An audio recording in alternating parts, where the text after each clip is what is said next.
Apresentação: Batista Franco e Marco Antônio. Apoio: Barato Mania, mania de vender barato. Almaier Supermercado, sempre surpreendendo você.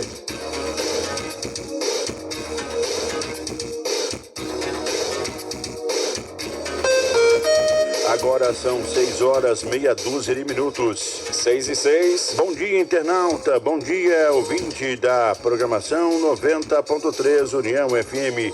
Manhã do dia 1º de abril. Não é mentira, é verdade.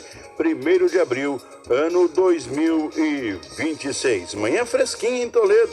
Bom dia, Marcão. Bom dia, Batista. Ótima manhã de quarta-feira para você, ouvinte internauta da União FM. E verdade, manhã fresquinha, 19 graus. E hoje, 1º de abril. Já estamos em abril, Batista. Passa rapidinho, né, Marcão? Amanhã já é Semana Santa, Páscoa. Aliás, a Diocese de Toledo já nos enviou a programação das missas da Semana Santa, quinta, sexta, sábado e domingo. Missas em todas as paróquias. Tem uma cerimônia importante hoje, daqui a pouco a gente passa a cerimônia de hoje, mas a programação toda fica difícil porque são muitas igrejas, muitas celebrações. Enfim, tem muita coisa acontecendo e a União FM traz tudo para você, né, João Bressan? Seguinte, um dos principais fatos registrados ontem foi que mataram um empresário aqui em Toledo e supostamente quem tirou a própria vida dele também se matou depois. Foi ali pertinho de casa. A gente vai tratar desse assunto daqui a pouco. E tem muitas versões, muitas conversas, tudo muito rápido. Ocorreu por volta entre 18 e... Vamos pôr um recorte aqui de tempo. Entre 18 e 19 horas de ontem foi o período em que tudo isso aconteceu. Evidentemente, hoje com o advento da internet, tudo pode acontecer e tudo é noticiado e tudo muito rápido, né? Há relatos que foi por volta das 18 horas, há relatos que foi mais cedo. O fato é que esse moço, o Marcos, foi morto ontem aqui em Toledo. Do suicídio, né, Batista? Foi assim, como ontem, um final de tarde, eu estava em um outro evento, estava alheio às informações, né, Batista? E quando eu passava ali na Barão do Rio Branco por volta de 7 e pouco, estava chovendo, inclusive, nesse momento. Eu vi o movimento no carro da polícia em frente a esse local e o que estranhou é que tinha um carro branco na contramão em frente ao posto. Mas assim, eu pensei, deve ser algum assalto, alguma ocorrência policial, não estava sabendo o que estava acontecendo. E depois, chegando em casa e vendo as informações, aí que consegui ligar os fatos e fiquei sabendo dessa informação, né? Perfeito. Se eu tivesse sozinho e parado, talvez eu teria acompanhado toda a movimentação, né? Mas, assim, às vezes você vai em alguns eventos quando não tem as redes sociais e você está concentrado naquele trabalho e não acompanha os fatos que vem acontecendo na cidade. E logo que, pela vivência de todos nós, ligados à área jornalística, quando a informação chegou que um homem recebera pelo menos 8 disparos, estava evidente, claro, óbvio, que era um homicídio programado, vamos dizer assim. Por quê? Geralmente, estatisticamente, quando se trata de um assalto, que inicialmente até algumas... será que foi assalto? Uma região nobre, esse senhor tinha um motorhome, enfim, uma casa boa. Geralmente, quando é assalto, alguma coisa foge do controle, né? Mas alguma coisa do tipo um tiro, um disparo, um sequestro, enfim, alguma coisa nesse sentido. Nesse caso especificamente, não. Dificilmente alguém vai para roubar e fala, por favor, com licença, também não. Mas não chega já tirando 8 tiros aproximadamente. Então estava na cara, evidente, que a pessoa que fez os disparos, foi para lá com esse objetivo. E aquilo que eu sempre falo aqui, né, Batista? A gente só sabe da história no fim dela, né? Do fim dessa parte da história. Agora vai começar uma outra história. A gente não sabe o motivo, o que motivou, o porquê, se tinha desavença, se tinha dívidas, o que motivou. Agora, o que me estranha é o seguinte, o que cometeu o homicídio é policial, né? Supostamente, policial em Assis o Chateaubriand. Jackson Dalprá, policial que estava lotado em Assis Chateaubriand. Tá, ele cometeu homicídio, né? Ele, como não foi flagrante, ele poderia fugir, poderia ficar um tempo fora, se apresentar, responder processo. Agora, ele se suicidar é o que não encaixa aí nas versões que a gente vem recebendo. Alguma coisa tem... Alguma coisa obscura que a gente geralmente não vai conseguir desvendar. Acho que cabe à Polícia Civil, Polícia Científica, vir com os fatos. Alguma coisa não está encaixando na questão do suicídio. No quebra-cabeça, né? Mas, enfim, quem somos nós para darmos detalhes sem que tenhamos a informação, né? Suposições existem ao monte. Você ainda conhecia o Marcos, os dois. Os dois, né? Os dois, conheci os dois. Eu, por exemplo, não conhecia os dois, não sei. A vítima dos disparos era empresário, o Marcos Rogério Francescon. Eu conhecia ele de bom dia, boa tarde, boa noite, apesar da vizinhança. E a irmã dele, a Rita.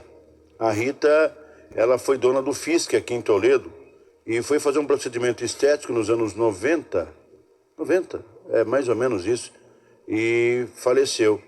E ele era, repito, empresário de TI, salvo engano, tinha uma loja aqui na região do prédio da City, enfim, lá atrás. E vida que segue.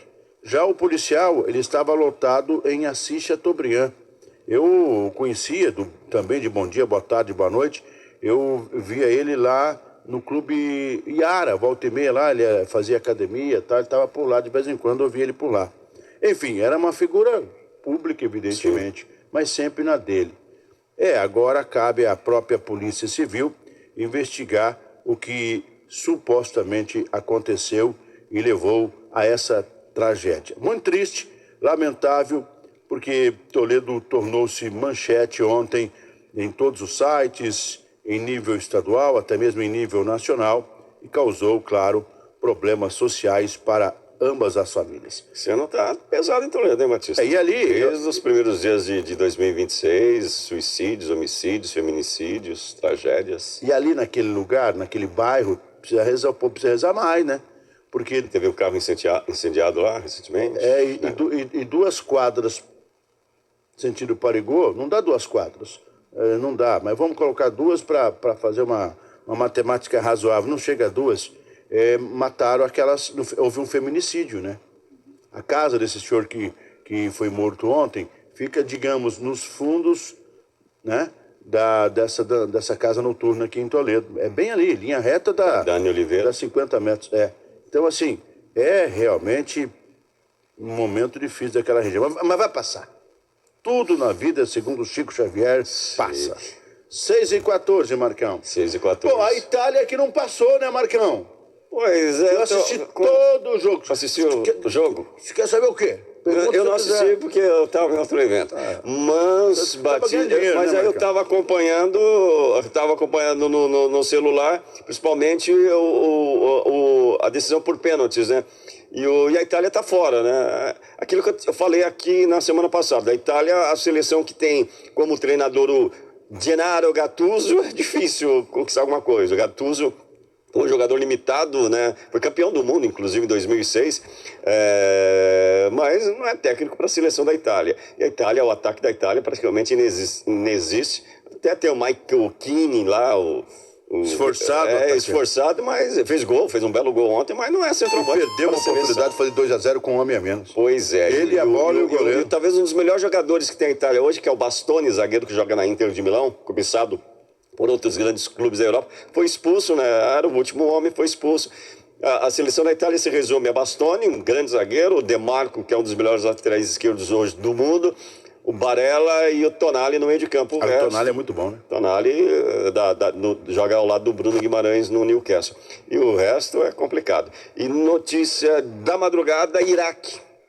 É a última seleção que garantiu vaga à Copa do Mundo, passou pela Bolívia, Iraque está na Copa do Mundo, Itália não. Congo, vou torcer para Congo agora também. Congo, eu não tenho, eu só tenho a seleção brasileira. Não. Outra seleção que eu tenho simpatia é a italiana, então é só o Brasil. O Brasil que venceu muito bem ontem a Croácia por 3-1. Destaque para o Endrick. Endrick, para mim, ontem carimbou. Eu vou estar na Copa do Mundo. Sofreu pênalti, deu assistência para o terceiro gol do Martinelli. Eu acho que algumas dúvidas que o Ancelotti tinha na convocação final foram praticamente dirimidas nessa data FIFA. Acho que sobra uma vaga para o meio-campo e uma vaga para o ataque. Ele vai levar 9 defensores, entre zagueiros e laterais. Acho que a dúvida é só em Banhos ou Éder Militão. Éder Militão precisa ver como é que vai estar a forma física. Acho que 5 jogadores de meio de campo. Vai sobrar uma vaga, talvez, Paquetá, Gerson, um outro nome. Ele vai levar 9 atacantes. E tem muitos nomes. Martinelli, acho que garantiu vaga. O Endrick. O Igor Thiago bateu pênalti ontem e foi muito bem. Então, acho que o Brasil começou a tomar rumo. Danilo, o meio-campista do Botafogo, fez gol e jogou muito bem. Vini Júnior fez uma grande jogada no gol do Danilo. O Brasil jogou bem ontem. Nada de encher os olhos, mas jogou bem. É isso aí. 6h17. Marcão, ferramentas digitais antes. Hoje é um dia extremamente importante por conta do Legislativo Toledano, né? O pessoal vai se reunir para definir. Aliás, eu quero aqui de público parabenizar você, Batista, a Graciela, nossa produtora, belíssima entrevista ontem, tanto com o Bozó, que estava ao vivo aqui nos estúdios, quanto o Dudu por telefone, realmente mostrando o que é o jornalismo hoje aqui do Acontece da União FM, né? Não tem lado, é um jornalismo que busca ouvir o lado A, o lado B, e foi sensacional a entrevista de ontem. Que pena que eu não estava aqui na bancada participando, né? Mas é bom ouvir os outros lados, né? Aí cabe... Eu não vou aqui comentar, tá certo esse lado, tá certo aquele lado, não é a minha função, né, Batista? Eu não sou jornalista de opiniões, de articulações, um articulista, como se diz no jornalismo. Mas cabe à sociedade, quem estava ouvindo, ver quem tá certo, quem tá errado, e a justiça criminal, a justiça na Câmara, o Conselho de Ética, que vai definir o futuro do Dudu Barbosa e do Valdomiro Bozó. Obrigado pelas vossas palavras. Na realidade, a gente faz aquilo que deve ser o protocolo do bom jornalismo. É claro que nem todo mundo fica contente com o nosso trabalho, mas pelo menos as informações estão aí, cada um, como você disse, que ouça, interprete e aguarde. Espero que haja hoje